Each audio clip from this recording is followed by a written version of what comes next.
안녕하십니까. 유엔미래포럼 박영숙 대표입니다. 미래의 예측은 빛의 속도로 변하는 이 변화 때문에 필요한 것이고, 그 중에서도 의식주를 예측을 아주 기본으로 합니다. 옷은 어떻게 변하고, 먹는 건 어떻게 변하고, 입는 것 또는 사는 것, 우리 주택은 어떻게 변하는가 예측을 합니다. 특히 우리나라는 재테크해서 부동산에 많은 투자를 하고 있죠. 이 부동산이 어떤 식으로 변할 것인가 저희가 한번 보겠습니다.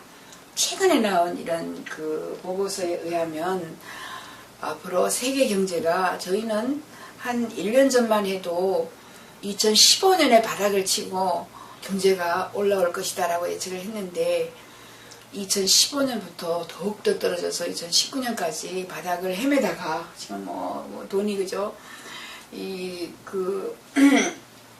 드레인 한다 그래요. 돈이 빠져나가는 이런 현상이 일어나서 2020년이 되어야 경제가 앞으로 부상할 것이다. 2020년이 되면 먹거리가 있습니다. 이제 나눠도 그때 부상을 하게 되고 다양한 산업이 부상하기 때문에 그렇다라는 거죠. 그리고 2016년이 되면 미국보다 중국이 더 커집니다.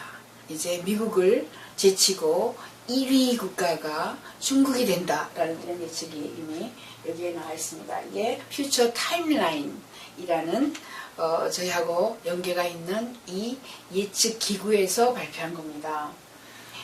프랑스 정부, 제가 영국 정부, 호주 정부 30년 근무했죠. 그래서 각 국가의 미래 보고서들을 제가 주로 말씀드려요. 프랑스는 따따따 2100 정도할지 2100년까지 예측했어요. 프로스펙티브라고 정부가 미래 예측하는 전 세계 사람들에게 돈을 줘서 미래를 한번 예측해보자. 2100년까지 40년마다 어떻게 변하는가 예측을 해보자 라고 해서 예측을 했어요.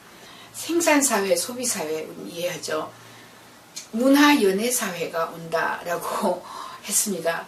저는 이제 영국 정부에 1982년도에 공보관 훈련을 받으러 갔는데 이런 도표를 보여줘요. 82년도에 도표를 보여줘서 문화연예사회가 온다 그래서 제가 손을 들고 우리나라에서는 문화연예인들을 가지고 딴따라라고 하는데 그 사람들이 지금 현재 우리 보통 사람들보다 한질 낫다. 이 문화연예사회가 오는 사회는 없어 라고 제가 손을 들고 아니다라고 얘기했습니다. 그 사람들이 기다려봐라 그랬어요.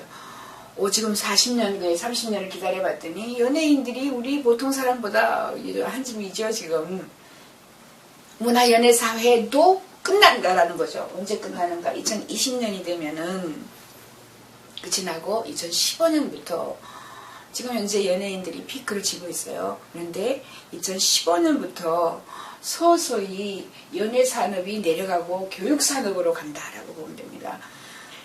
하지만 연예인들 중에서 똑똑한 연예인, 얼굴만 예쁜 연예인들은 살아남지 못하고 그 중에 똑똑한 연예인들이 가르칠 수 있는 교육사회, 티칭 소사이티로 간다고 하니까 가르칠 수 있는 이런 연예인들은 무상을 할 거죠. 그 다음이 이제 창조사회가 온다라고 합니다. 우리는 집중적으로 어디를 봐야 하냐면 2020년에 어떤 현상이 일어날 것이다. 특히 도시화 인구가 도심 탈출을 시작합니다. 그러니까 2017년, 18년이 되면 인간에게 가장 해로운 것이 분진, 자동차에서 나오는 먼지, 분진 또는 자동차에서 나오는 배기가스 오염물질이라고 합니다. 그런데 제가 유엔 미래보고서 2008년도 판에 보면 앞으로 부동산 가격이 절반 가격으로 떨어지고 깡통 아파트, 깡통 빌딩 나온다라고 했어요. 그 당시에 많은 사람들이 저를 비웃었습니다. 아파트 가격이 어떻게 내리냐 올라가지 라고 했습니다. 저는 조금 내린다 10% 20% 내리는 게 아니고 절반 가격으로 내린다 아니면은 가격이 없어진다까지 예측을 했어요. 유엔 미래보고서 한번 찾아보시기 바랍니다. 왜냐하면 인구가 도심 탈출 시작하기 때문에 중소도시 해양도시로 막 옮겨가요. 중소도시 해양도시 강남에는 24시간 차들이 돌아다닙니다. 제롬 글렌이 한 번은 와서 1시에 강남에서 트래픽 때문에 잡혔어요. 야, 여기 있는 사람들, 강남 사는 사람들이 약 20년 빨리 죽겠구나. 이렇게 예측을 했습니다. 왜냐하면 거기에서 분진, 자동차에서 나오는 수많은 먼지들을 마시러 가는 거죠. 사실 제가 뉴욕에 살았는데 뉴욕에 2시, 4시 차 없어요. 길거리에. 우리나라만 강남에 그렇게 차가 많으니까 그 많은 매연을 강남 사람들이 마시는 거죠. 아무튼 가장 중요한 게 앞으로는 건강이 되고 건강의 기본은 물과 공기라고 합니다. 중소도시, 향도시 20만, 30만 특히 이런 곳으로 가요. 어떤 일이 있느냐면 이미 80년 전부터 인구가 감소한 노르웨이, 사실 저는 외국인과 결혼했습니다. 저희 시어머니는 독일 여자고 시아버지는 노르웨이 계통이에요. 스웨덴, 노르웨이에서는 좀 특이한 경우이긴 하지만 우리 시에 이사 오면 3베드룸, 방 3개 있는 40평 아파트는 프로바이디, 공짜로 준다 이렇게 얘기했습니다. 광고를 냈어요. 이 시에서 사람들이 다 몇 명이 더 빠져나가면 시 승격에서 그죠 탈락하는 거죠. 이런 경우부터 시작해서 외국에서는 젊은 층이 절대로 소유하지 않고 접속한다. 렌트를 빌려서 쓴다. 미국도 마찬가지죠. 그래서 앞으로 일자리가 없기 때문에 아이들이 계속해서 움직여요. 그러면 유목민족으로 갑니다. 그리고 인구를 보시면 70억이죠. 지금 현재 93억으로 가요. 50년 후 93억. 그리고 93억에서 62억에서 32억으로 50년마다 떨어져요. 92억에서 93억에서 62억으로 떨어질 때는 집을 부술 인력조차 없어요. 집이 공짜예요. 이 집 가서 살고 저 집 가서 살고 사람들이 집이 무료가 됩니다. 특히 아파트는 아니다. 큰 아파트는 아니다. 이런 이야기를 해요. 큰 집에 화염병 던지는 이런 운동이 시작됐습니다. 왜냐하면 큰 집에 살면 더 많은 에너지를 쓰죠. 더 많은 CO2를 내놓죠. 그래서 스몰 하우스 무브먼트에서 적은 집 운동이 이제 시작이 되고 있어요. 그래서 내 돈으로 내가 큰 집에 사는데 불가능하죠. 왜냐하면 기후 온난화 때문에 큰 집들이 이제 혐오의 대상이 되는 이런 시대가 오죠. 나노 텐트촌 해서 나노 텐트 요만한 걸 가지고 다녀야 한 800불 하는데 여름에 시원 겨울에 따뜻한 나노 텐트가 이미 나와 있어요. 그래서 나노 텐트촌으로 플러그인해서 하와이 같은 데 이미 있습니다. 커뮤니티 센터에서 하루 종일 일하고 놀고 하다가 잠만 따로 자요. 이런 식으로 변합니다. 더군다나 자동 조립주택을 사람들이 선호를 하게 됩니다. 앞으로는 일자리가 없어요. 옛날에 제조업 산업시대에는 공장 짓고 공장 옆에 일하는 사람들이 주거지를 지어서 20년 30년 공장에서 일을 했습니다. 요즘에 제조업이 소멸해요. 미국은 지금 현재 8%만 제조업입니다. 10년 후는 미국은 2%만 제조업이에요. 제조업이 없기 때문에 서비스 산업은 여기서 저기로 계속 옮겨다니죠. 그래서 일자리가 막 계속 옮겨다니고 더군다나 일자리마저 소멸해요. 유럽에서는 우리 아이가 어디 있는지를 몰라요. 전화해보면 파리에 가 있고 전화해보면 어디에 가 있고 일자리 찾아 6주 일하고 3주 일하고 이동성 강화라고 합니다. 그래서 일자리를 구할 수가 없어요. 그렇게 되면 아이들이 자동 조립주택으로 갈 수밖에 없다라고 저희는 보고 이 프랑스 원피에 또 예를 들어보면 금융원 세계 단일 통화로 갈 것이다. 교육은 전부 온라인으로 간다. 온라인 무료화된다. 이렇게 얘기합니다. 그래서 앞으로는 접속합니다. 공동생활을 해서 하우스가 아닌 홈. 하우스는 집이죠. 홈은 이제 아무데나 방 한 칸 얻어서 산다라고 합니다. 집 소유하지 않아요. 그래서 집 소멸하고 사무실이 안 나갑니다. 왜냐하면 사무실 미국 같은 경우에 이미 재택근무 스마트 워크 시스템이 거의 32%, 30% 이렇게 돼 있어요. 그렇게 했을 경우에 1년에 미국 국민 40%만 재택근무를 하면 1년에 석유 수입 37%를 안 해도 된다고 합니다. 이 석유 수입은 중동에서 하고 있죠. 엄청난 양의 CO2를 탄소 저감 거기에다가 에너지, 자동차 그렇게 해서 1년 동안 출퇴근을 하지 않으면 그 한 달을 번다라고 해요. 한 달. 출퇴근할 때 2시간, 돌아올 때 2시간. 한 달을 집에서 일을 하게 되면 벌게 되는 거죠. 그래서 사무실 소멸하게 됩니다. 엄청난 빌딩들이 많이 있는데 텅텅 비게 되는 거죠. 깡통 아파트, 깡통 빌딩 이런 게 나와요. 캐비넷 영수증, 캐비넷이 안 팔려요. 가구가 안 팔려요. 왜냐하면 옛날에는 영수증 모아가지고 세금 낼 때 필요했지만 요즘에는 거의 카드로 긁으면 짜라락 프린트 되어 나오기 때문에 모든 것이 기록되죠. 책을 사지 않아요. CD로 읽고 이츠비처럼 들어가서 우리가 온라인상에서 읽어요. 옷장 장롱, 옷을 빌려서 입습니다. 옷을 빌려서 입어요.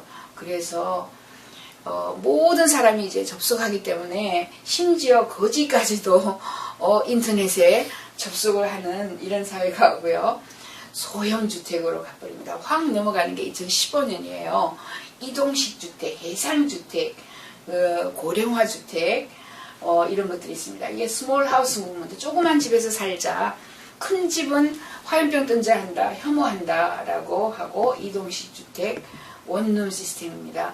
헬리콥터 주택도 있어요. 왜냐하면 이제 앞으로 일기예보가 너무 정확해서 우면산에 파킹 딱 하고 있다가 3시 15분 우면산 사태 난다 하면 쪼르륵 도망가요. 쪼르륵 도망가면 이게 발통이 달려있는 이런 이동식 주택과 이동성 강화가 일어난다는 거죠. 그래서 다양한 트레일러 파크, 미국에는 거의 한 3만여 개의 트레일러 파크가 있습니다.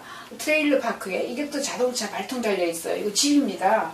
보시면은 이렇게 MBC에서 보도된 거고 사람들이 들어가서 안에 집으로 GM에서도 굉장히 이게 버스 집인데 그 안에 보면은 뭐 휘황찬란하게 부엌 시스템 다 갖춰져 있죠.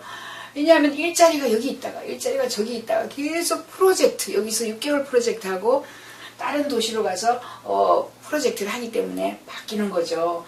그리고 또 이렇게 헛간 사무실, 집에 재택근무, 우리 이 마누라가 뭐 복잡한 곳에서 거실이 있는 곳에서 일하기 싫어요. 그래서 엄청나게 부상하는 게 1인 헛간 사무실 이런 시스템을 딱 혼자 하는 거죠. 그리고 인터넷 갖다 놓고 요 정원 끝에다가 그죠? 이렇게 홈 오피스 쉐드라고 합니다. 쉐드를 많이 만들어서 팔고 있어요. 이거 엄청나게 부상하는 산업이 될 겁니다. 앞으로.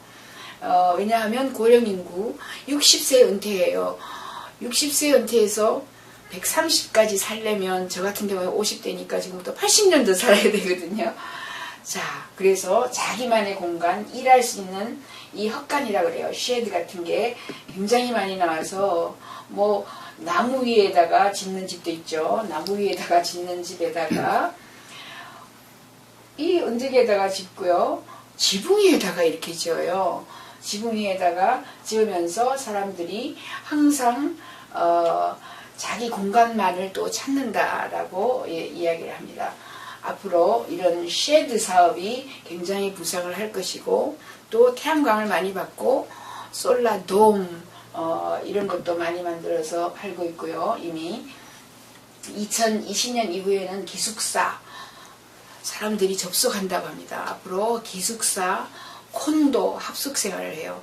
아파트를 큰 것을 가지고 있으면 인구가 줄어요. 인구가 줄면 아파트가 상하게 되죠. 인구가 줄면 절반이 비었다가 아파트를 부수게 되죠. 아파트가 이제 붕괴가 돼요. 인구가 없으면 다시 재분양이나 아니면 재건축이 안 되죠. 내가 50억 공중에 가지고 있던 아파트가 딱 500만 원으로 줄어듭니다.